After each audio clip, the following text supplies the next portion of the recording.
Hello, bonjour. Aujourd'hui, on va parler du prince Harry, de son retour à Santa Barbara auprès de sa femme et aussi du fait qu'il ait rencontré une milliardaire lors d'un dîner d'affaires. Un dîner d'affaires qui a fait vraiment couler beaucoup d'encre. Tout ça s'est passé à son retour le mardi dernier. Si vous vous souvenez, le prince Harry est revenu mardi après avoir passé près de 10 jours en Angleterre pour les funérailles du prince Philippe. Les gens espéraient qu'il reste un peu plus longtemps, mais le papa de Archie et le mari de Meghan Markle a décidé de retourner aux États-Unis pour être auprès d'eux. Il est arrivé à 4 heures à Santa Barbara et la même journée, il a eu un dîner d'affaires avec une femme très connue aux États-Unis, une femme connue pour sa philanthropie et pour être aussi l'une des femmes les plus riches des États-Unis. Son nom est Wallis Hanberg. Ils ont eu un dîner privé dans un grand restaurant à Los Angeles. Los Angeles, on le rappelle, est à près de 1h30 de Santa Barbara. Alors, ce qui est très étonnant par rapport à cette information, encore c'est une information qui a été donnée dans les pages de Page 6, qui n'a pas encore été confirmée par les Sussex ni d'autres sources proches du couple. Et il nous explique que Hanberg est une philanthrope dont le père était un ambassadeur de Richard Nixon entre 1969 et 1974.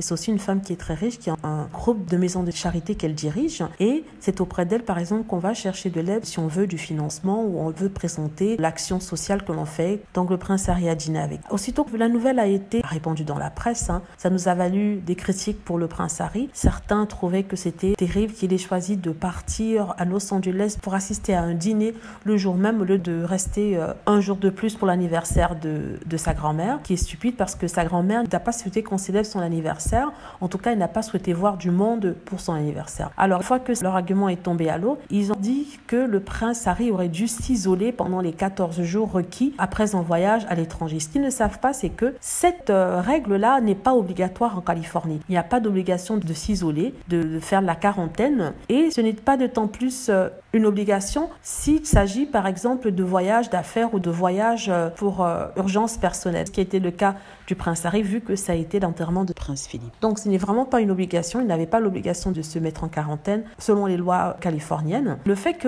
les gens ont appris qu'il ait rencontré une milliardaire semble énerver les détracteurs. Le fait qu'il rencontre des gens riches aux États-Unis semble énerver les détracteurs, notamment en Angleterre. Par exemple, ils disent que le prince Harry n'a aucun business à rencontrer des personnes riches américaines, qu'il est hors de son élément, que ces personnes riches américaines vont le dévorer parce qu'ils veulent utiliser son nom. Tout ça, en fait, c'est vraiment des racontards et parce qu'ils sont jaloux. On voit en fait qu'ils sont jaloux. Ils ont vu que le prince Harry n'avait pas besoin de la couronne pour pouvoir se faire de l'argent ou pouvoir se dédier au service comme il avait dit auparavant, parce qu'avec cette femme-ci, je suis sûre qu'ils vont pouvoir collaborer avec Archie pour réaliser des choses.